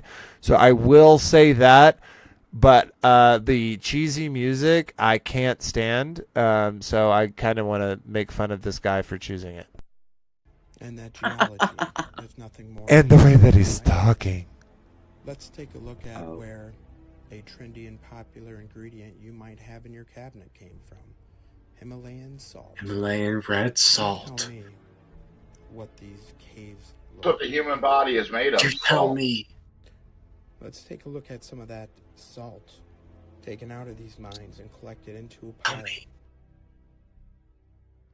Now, do those not look like slabs? Let's take a look at this salt. Here's a closer picture. We chop them up. How about now? It's If pork ribs aren't pink. your cut of choice, don't worry. Pork There's ribs. many cuts to choose from here. Eat it. In the right conditions. Oh, it looks like after bacon. a great flood-like event, Bacon. buried and covered in sediment, these Put it in everything. fried beans became the new mountain. You know what's Admit, it does look like flesh. No, it look does, like- and I will kind of say It does. as evidence to kind of support this, and it kind of grosses me out. I just ate pink Himalayan salt. Like, hopefully it's just fake Himalayan salt, and they just added pink dye. I'm just joking, but okay. So over here in the Utahn area, there is a native word called ochre. Right, so the mountains we live by. Oh, you're gonna track me down. Mountains that we live by are the ochre mountains. Now, the ochre comes from the red pigment that can be harvested from here in surrounding areas. Now, what's really weird about that is it's only on a certain layer of the surface, right? And kind of what I was saying with the whole silicone and stuff, like, I don't think that this is meat, like old age dried meat, but this is rock. This is I'm pretty sure there's some silicone in rock, or the very least that it's a good use. There is. There's a good voltage transfer through sodium. But anyways, this random thought came to my head one day when we were driving, is I looked, and the pattern of the red stain, it looked like the same rock, like the same pattern of the rock going through, but at the same time that like almost a big person laid there and died, and the blood from them soaked into the ground and soaked into the rock. Now, I'm not saying that's true. I have no evidence. It was just something my mind randomly thought of when I was looking at it.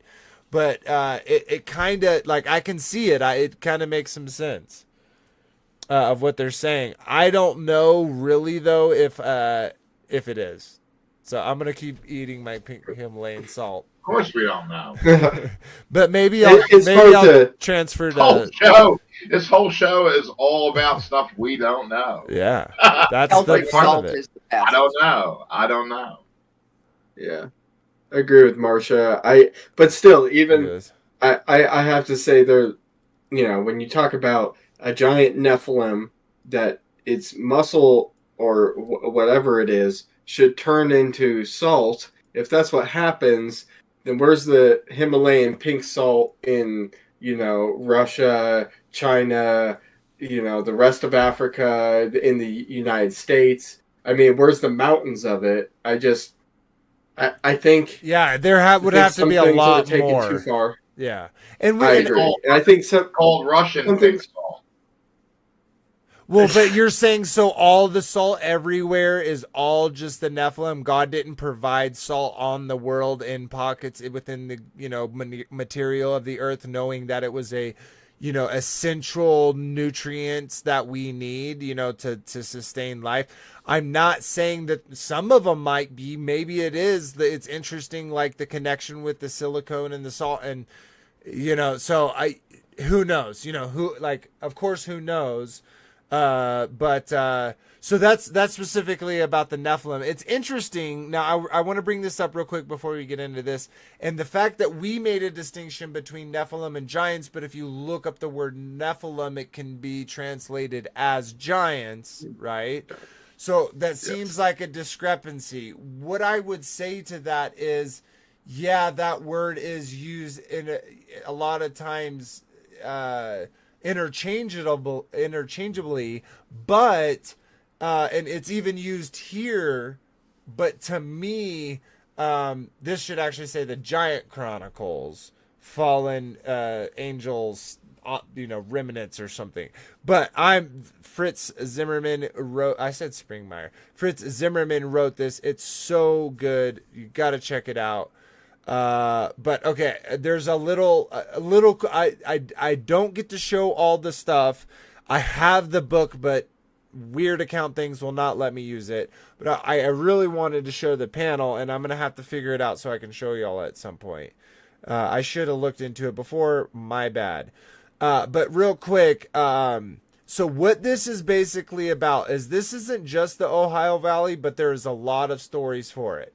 So what it first gets into is just the, now it says the origin of the Nephilim, 2 million BC. So this kind of looks at it from an evolutionary form, and it almost kind of ties the Cro-Magnon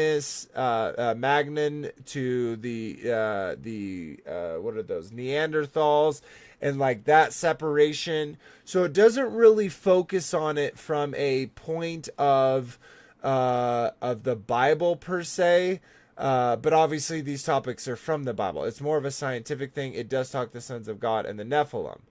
But what's really interesting about this book is it literally goes into, and it kind of says it here, giant remains in the British Isles, the Amorite Beaker people, the prehistoric mining in North America.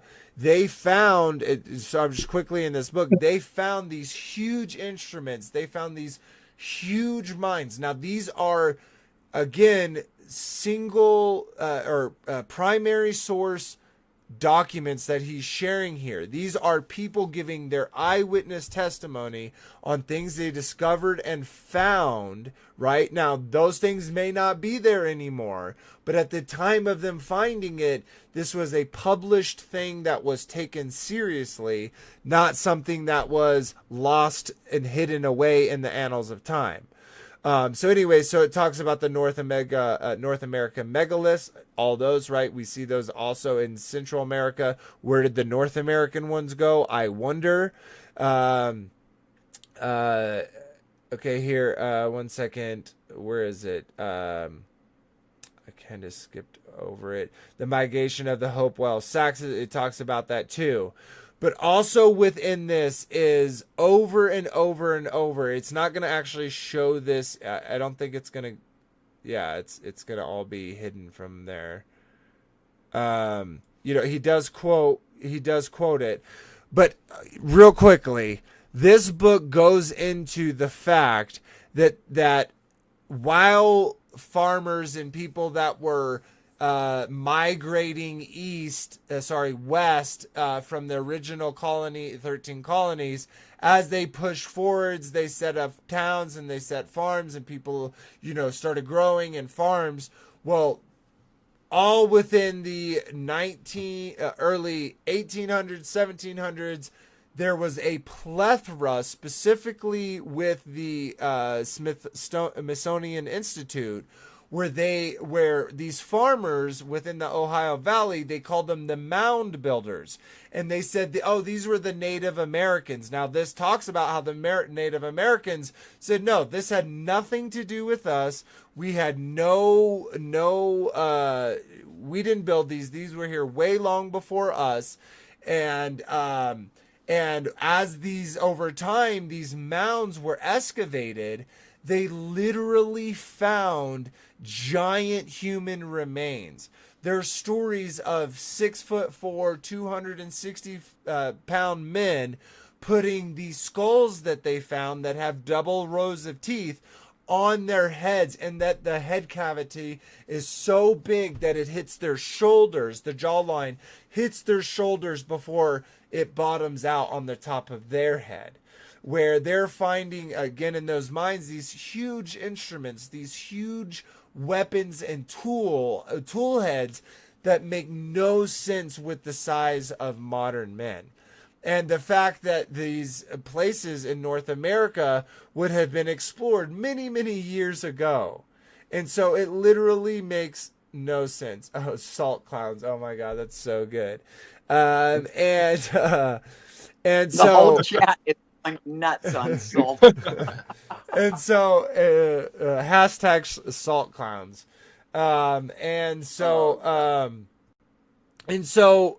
What's really what my point is over and over and over, there's account of farmers, people clearing their lands, taking these mounds apart, finding huge objects, huge skeletons, the Smithsonian Institute showing up, and all of those are going away. They never saw them at the museums. They never saw them at the fairs. For all intents and purposes, they were lost to the annals of time. And a really good book. Check it out if you're interested in it. I feel like this is a little quick 7 seconds that we're going to watch for a little humor ending. With the little Michael Jackson. All right, let's hear what Michael has to say. What you got to say, Michael? None of it's true. None of it's true. None of it's true. It's BS. They made it up. They lie. Oh. They lie. Oh. Self-disguise. It's a beautiful thing. It's They ridiculous. lie. They lie. Oh. Liar.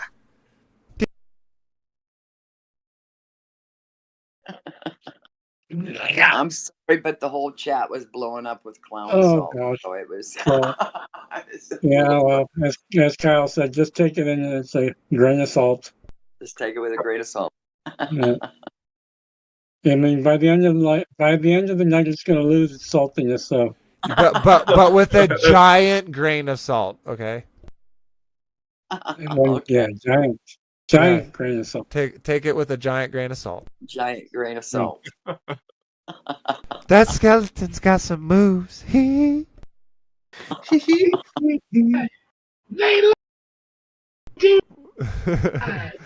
All right, guys. So let's everybody say our goodbyes. We thank you for being here tonight. Sweet. Yeah, let's wrap it up. Thanks for everyone being here. We'll go ahead and say our goodbyes and call it a night. And we'll start always with our dear sister Marcia.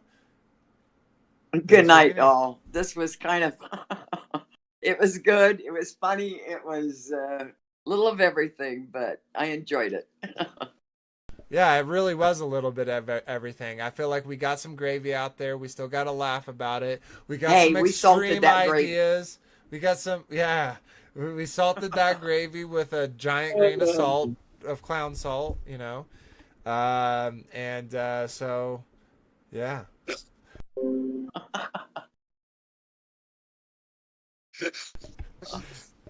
And that's your job, Robert, is to give us a soundboard. Yeah, you need to. Vader says that the Michael Jackson in your voice is to you're representing the Gay Pride Month. Oh yeah. Oh, that's what Sean said. Yeah. We love pride here, right, guys?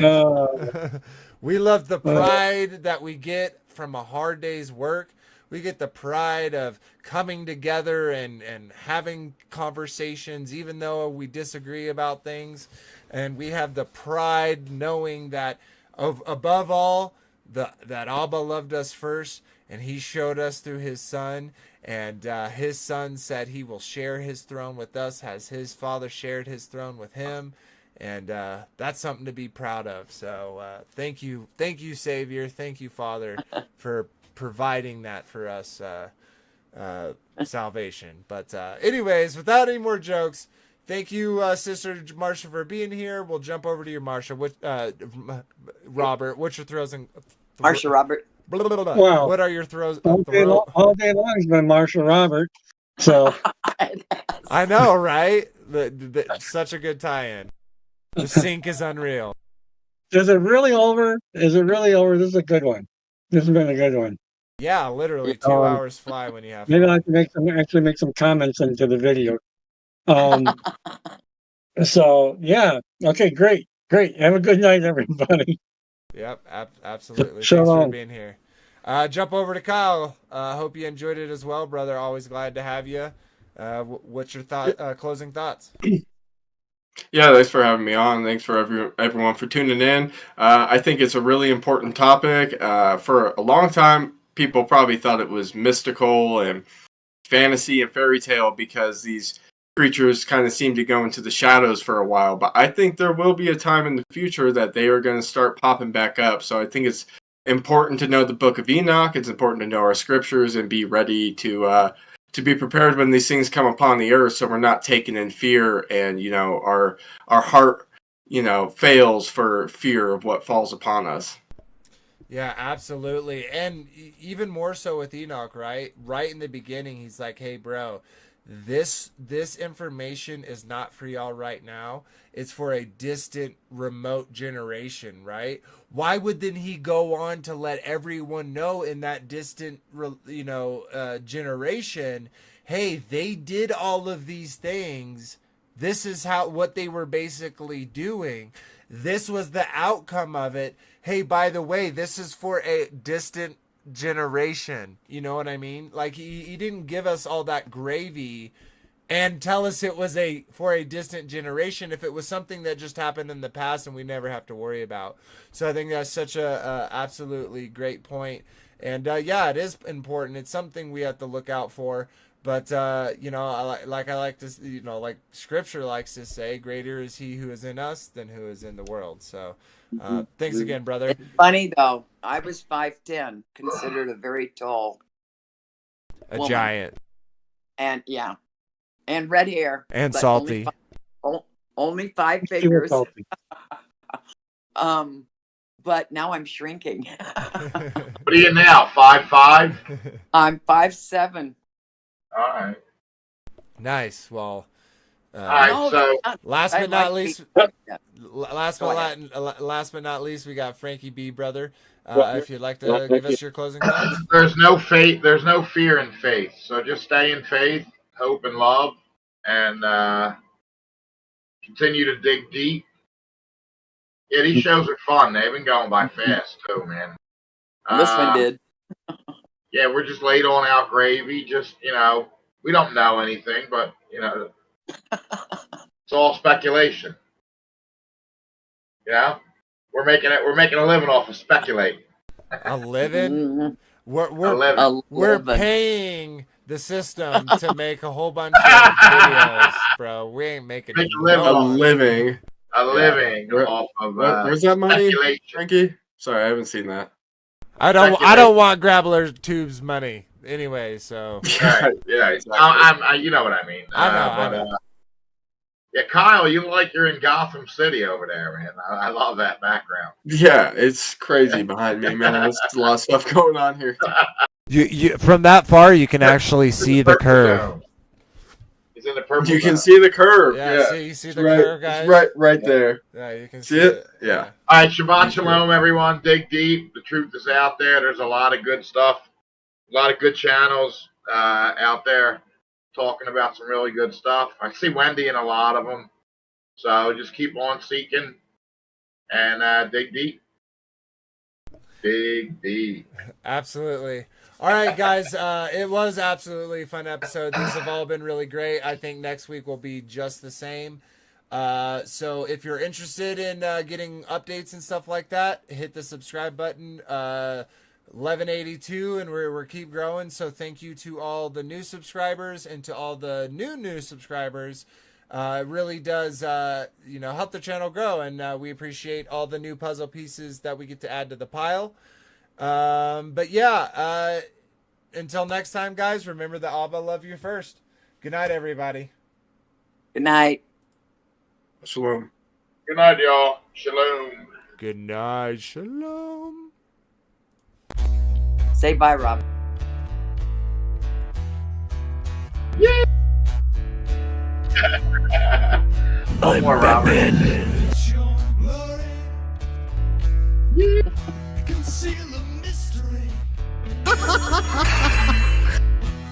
Good night, shalom. Yeah. Good night, shalom. Da-da-da-da. Good night, shalom. Yeah. Good night, people. Have a good night.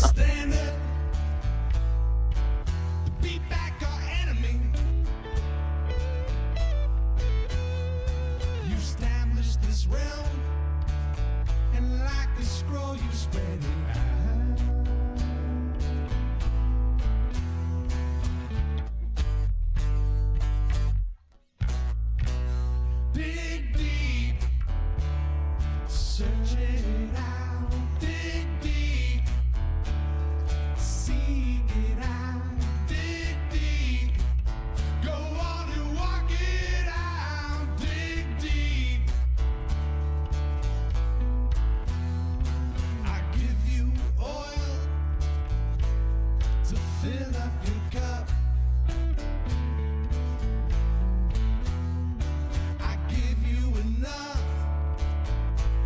to fill up your lamps. Yeah, you keep them trimmed, you keep them neat, you keep on worshiping and praising till you're at His feet. Oh, King Yeshua.